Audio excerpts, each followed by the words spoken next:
When it comes to U.S. farm-raised catfish, one of the most popular ways to prepare it is to deep fry it. And once you learn a few tips and tricks, like the ones I'm about to show you, there's nothing better.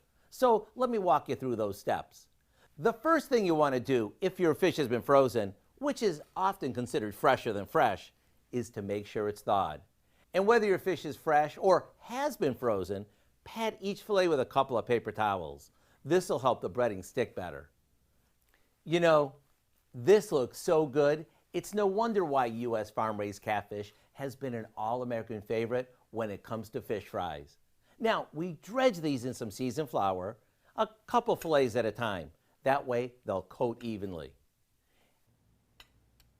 And as for the flour, you can season it simply with some salt and pepper if you'd like, or you can add some seafood seasoning, ground red pepper, or herbs. There are no rules. Next, we beat together a couple of eggs along with a tablespoon of room temperature water. Then our catfish goes in.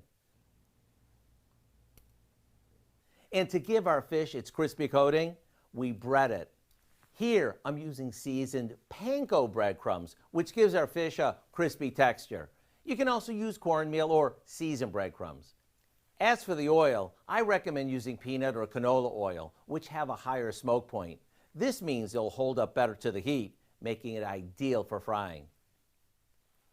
As you can see, we're using a soup pot. You could also use a deep skillet or an electric deep fryer.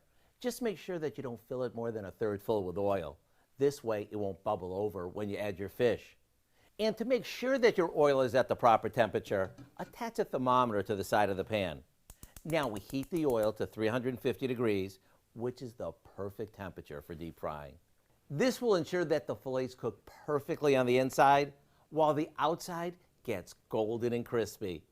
Now we gently place the fish in the oil, making sure we don't splash the oil on the stove or ourselves.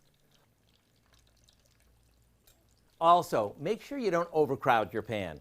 If you add too much fish at one time, the temperature of the oil will drop and the fish will end up getting greasy. After 3 or 4 minutes, depending how thick your fillets are, they should be done. Lay them on a wire rack and you're ready to serve a Southern classic. So whether you serve it with some fries, in a bun, or dressed up for a Sunday dinner, you can't go wrong. Any way you serve it, I know you'll love the fresh taste, the crunch, and how moist it is. There's nothing like fried U.S. farm-raised catfish. And when you follow these easy steps, all you'll hear is, as we say here in the Mr. Food Test Kitchen, ooh, it's so good. Mm-mm.